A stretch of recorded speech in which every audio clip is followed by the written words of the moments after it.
ziokoayo. Upana wa rehema za Mungu ziokoayo. Kama utaandika itakuwa ni vizuri sana. Rehema za Mungu zinamwokoa kila mtu, maana habagui, kwa sababu ni watu wake. Tunaangalia katika kitabu chetu kizuri cha Yona sura ya 1 mstari ule wa 4 hadi wa 12. Niombe kabla sijaendelea na mambo mengine. Kwa kuwa Baba, wewe ni mwaminifu, tupenda, tupo katika hema lako na katika nyumba yako. Baba, tubariki, libariki neno lako. Mbarikie mama yule amekuja, mbarikie baba yule amekuja, kijana yule, binti yule. Baba, wanahitaji msaada wako kutoka mbinguni. Ushuke mwenyewe, ujidhihirishe katika makuu yako, tukiamini na kusadiki ya kwamba utatusaidia, na hata sasa ni beneza wewe, katika Yesu, amina. Umeandika kitabu cha Yona sura ya 1 mstari ule wa 4 hadi wa 12. Alafu tunakwenda kwenye eneo moja linasema, mwandishi wa kitabu hiki ni nani? Mwandishi wa kitabu hiki ni Yona mwenyewe. Mwandishi wa kitabu ni Yona. Kitabu kimeandikwa katika maeneo kama matatu, lakini kabla ya hapo kitabu hiki kiliandikwa mwaka wa 760 KK. Mwaka wa 760 KK. Mambo ambayo nataka niyazungumze, lakini baadaye nitazungumza hili moja, yako kama matatu. Yona alitumwa katika mataifa. Yaani, jambo la kwanza, Yona alitumwa katika mataifa mbalimbali ayapelekee toba. Maana yake Yona aliambiwa aende kwa mataifa akayatubishe, kwa sababu dhambi imefika juu. Jambo la pili ilikuwa anguko kwa Israeli, kwa sababu Israeli imeanguka. Kwa hiyo pia ipate kuhubiriwa habari njema. Jambo la tatu na la mwisho sema kurudi nyuma kwa Israeli, kurudi nyuma kwa Israeli, ili pia Israeli ipate toba ya kweli, ipate toba ya kweli. Mambo hayo matatu tazungumzia toba ya kweli. Haya yote yalikuwa yako kwenye kitabu, ndio ujumbe mkuu ambao umebeba kitabu kizima cha Yona. Kwa hiyo mimi nitazungumzia toba ya kweli. Hebu mwambie mwenzako toba ya kweli. Jamani, mwangalie mwenzako kwenye uso, mwambie toba ya kweli. Nataka kuizungumzia toba ya kweli, toba ambayo hairudi, toba ambayo inakwenda moja kwa moja kwa Mungu. Sasa tusome kitabu cha Yona sura ile ya 1 mstari ule wa 4 hadi wa 12. Msomaji mzuri, simama, alafu utupe vitu, alafu vitu vije. Tulia hapo ulipo, na kwa hili kuna ujumbe mzuri sana kwa ajili yako kwa asubuhi ya leo. Mungu ana ujumbe mzuri kwa ajili ya moyo wako, na tunaendea mwaka ambao tunaendea mwisho. Unahitaji toba ya kweli. Tunamsomaji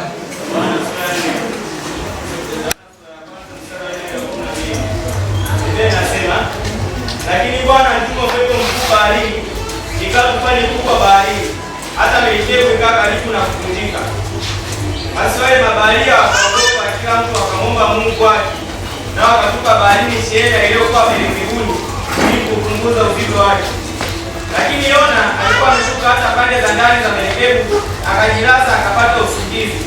Basi nahodha akamwendea akamwambia, una nini ewe ulalaye usingizi? Amka, ukamwombe Mungu wako, labda Mungu huyo atatukumbuka tusipotee. Wakasemezana kila mtu na mwenzake mpate kujua mabaya haya yametupata kwa sababu ya nani. Basi wakapiga kula, naye ukula ikamwangukia Yona. Ndipo akamwambia, tafadhali utuambie wewe ambaye mabaya haya yametupata kwa sababu yako, kazi yako ni kazi gani? Nawe umetoka wapi? Nchi yako ni ipi? Nawe mtu wa kabila gani? Akawaambia, mimi ni Mwebrania, nami namcha Bwana Mungu wa mbingu aliyeziumba bahari na nchi kavu.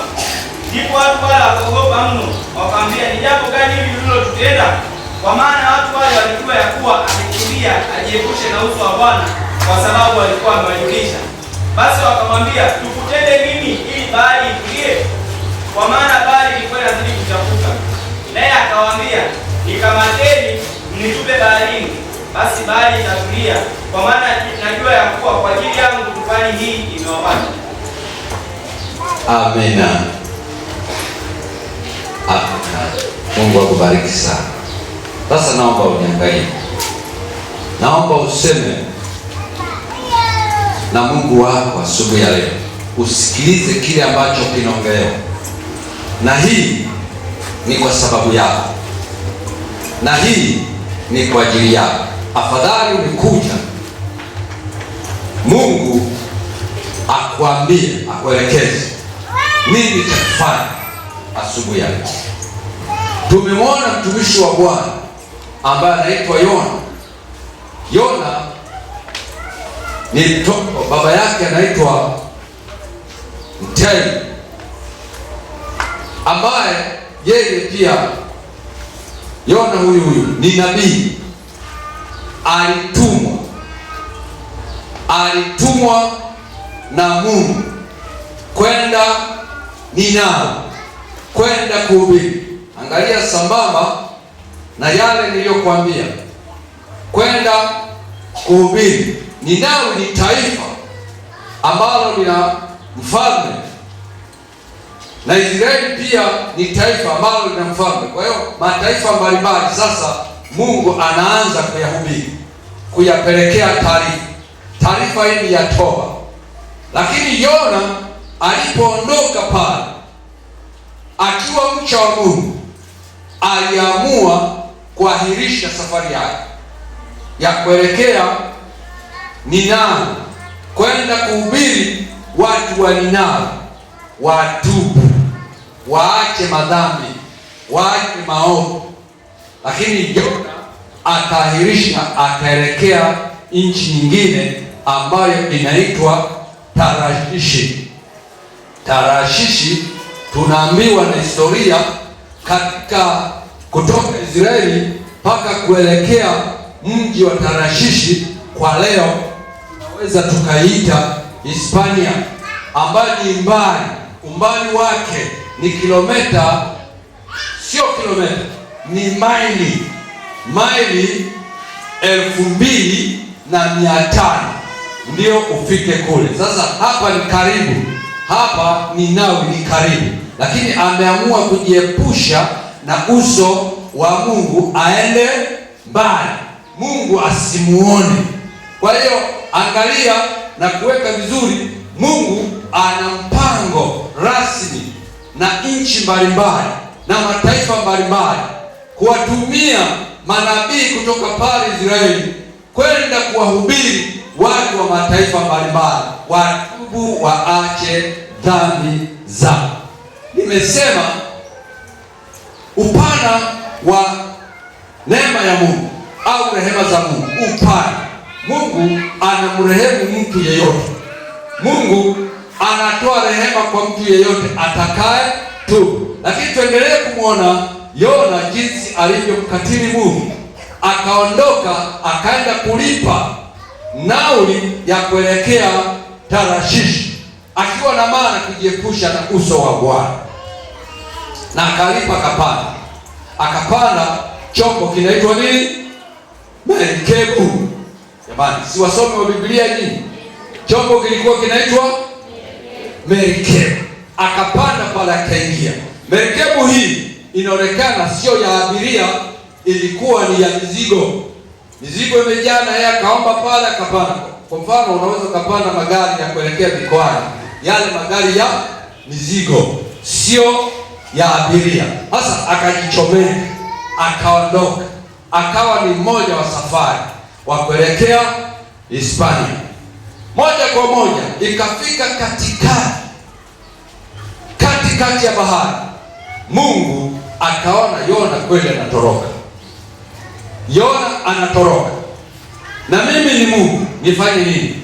Biblia inasema ikatumwa upepo mkali ukaanza kuiyumbisha kile chombo, kinayumba, kinapata shida, maji yanajaa.